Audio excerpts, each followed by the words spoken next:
How does an entire world collapse? Not a city, not a kingdom, an entire interconnected civilization stretching across continents, trading, writing, building, negotiating, simply fractures. Within a single lifetime, palaces burn, trade routes vanish, literacy disappears, and for centuries afterward, silence follows. The question is not just what happened, the question is how something so advanced proved so fragile. At the end of the Late Bronze Age, the Eastern Mediterranean and Near East formed one of the most sophisticated international systems the world had yet seen. Great powers corresponded through diplomatic letters, royal marriages cemented alliances, merchant ships carried copper from Cyprus, tin from Central Asia, luxury goods from Egypt, textiles from Anatolia, grain from the Nile. This was not a scattered collection of isolated kingdoms. It was an interconnected network. The Mycenaean kingdoms in mainland Greece maintained palace economies centered at places like Mycenae and Pylos. The Hittite Empire ruled vast territories in Anatolia. New Kingdom Egypt projected power into the Levant. The city-states of Ugarit along the Syrian coast thrived on maritime trade. Babylon endured in Mesopotamia. These societies were literate, bureaucratic, and highly specialized, but they were also deeply dependent on each other. Bronze itself reveals the vulnerability. It required copper and tin, rarely found together. Tin had to travel vast distances. Remove one link in that supply chain, and entire military and agricultural systems would strain. In a world built on specialization, disruption was contagious. Around the late 13th and early 12th centuries BCE, cracks began to appear. Archaeological layers across the region showed destruction. Mycenaean palaces burned and were never rebuilt in their previous form. The Hittite capital, Hattusa, was abandoned. Ugarit was destroyed so thoroughly that letters were left in ovens, unfired, as if the final message was interrupted mid-sentence. Egyptian inscriptions describe incursions by groups later labeled as the Sea Peoples.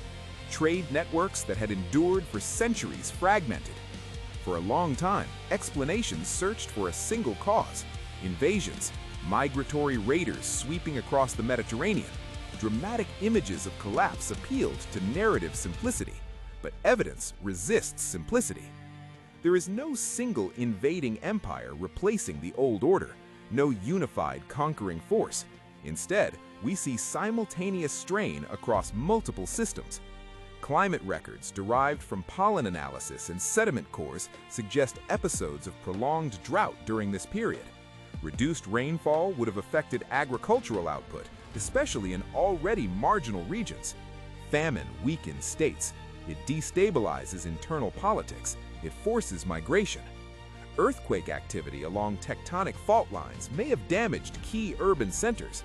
Some archaeologists have proposed earthquake storms, sequences of seismic events striking already stressed societies.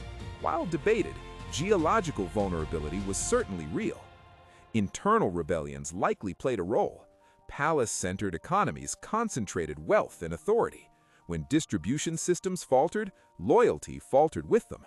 In some regions, rural populations appear to have abandoned urban centers voluntarily. Trade disruptions amplified everything. Once maritime networks became unsafe or unreliable, access to tin declined. Military capacity weakened. Diplomatic relationships frayed. Economies built on long-distance exchange shrank inward. Egypt offers a revealing case. Inscriptions from the reign of Ramesses III describe conflicts with seaborne groups. Egypt survived but weakened. It withdrew from much of its foreign territory. Its imperial age ended quietly.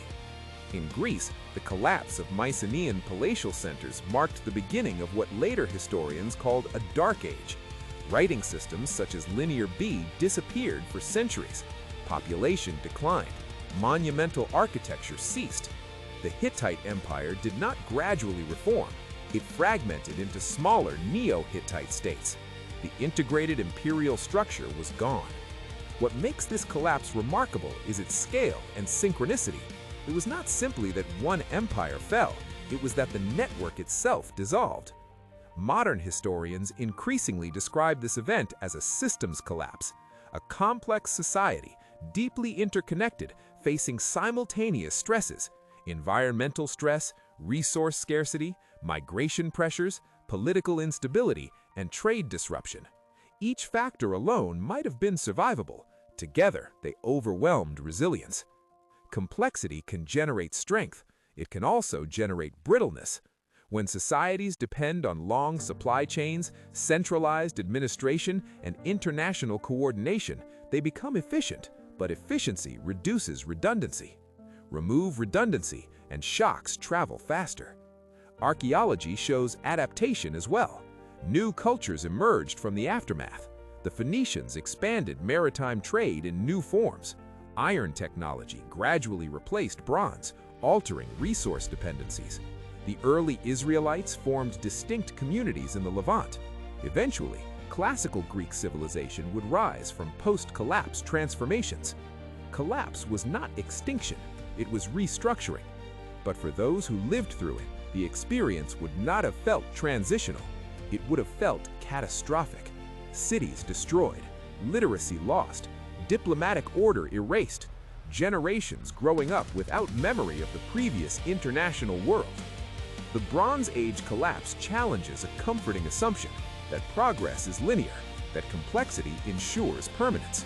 In reality, interconnected systems amplify both prosperity and vulnerability. There is no evidence of a single apocalyptic event, no cosmic punishment, no mysterious vanishing. What we see instead is convergence. Environmental stress meeting political fragility, migration meeting scarcity, economic interdependence meeting disruption. Civilizations do not fall only because they are attacked. They fall when they can no longer adapt fast enough to compounded pressures. And that may be the deeper lesson. The late Bronze Age world was sophisticated, literate, international, confident. It had survived wars before. It had managed diplomacy across languages and cultures. But resilience depends not just on power, but on flexibility. When trade routes narrowed, when harvests failed, when populations moved, when administrative centers burned, there was no stabilizing reserve large enough to hold the system together.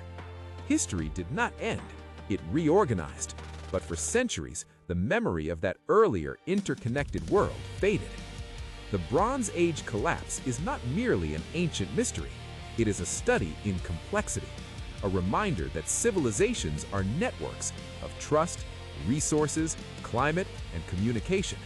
When enough threads snap at once, even the strongest fabric can unravel. And perhaps the most unsettling truth is this: the societies that collapsed did not believe they were fragile. Few civilizations ever do.